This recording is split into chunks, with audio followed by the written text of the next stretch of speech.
تبارك الذي نزل الفرقان على عبده ليكون للعالمين نذيرا۔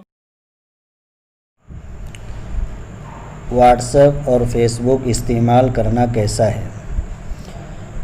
اصل میں واٹس ایپ اور فیس بک اور اس طرح کی دیگر چیزیں ایک دوسرے تک معلومات منتقل کرنے کے لیے ایجاد کی گئی ہیں۔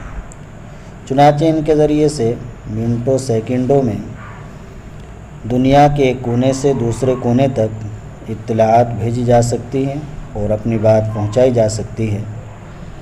اب ان چیزوں کا شرعی حکم یہ ہے کہ اگر جائز معلومات اور صحیح اور مباح مقاصد کے لیے ان کو استعمال کیا جا رہا ہے تو تب تو شرعاً اس میں کوئی حرج نہیں، ان کا استعمال جائز ہے۔ اور اگر ناجائز اور فحش تصاویر وغیرہ کے لیے ان کو استعمال میں لایا جا رہا ہے، غلط چیزوں میں استعمال کیا جا رہا ہے، تو پھر ان کے استعمال کی قطعاً اجازت نہیں ہوگی، ان کا استعمال کرنا ناجائز ہوگا اور گناہ ہوگا۔ تو جائز کام کے لیے استعمال کی اجازت ہے، ناجائز کام کے لیے اور گناہ کے کام کے لیے استعمال کی اجازت نہیں۔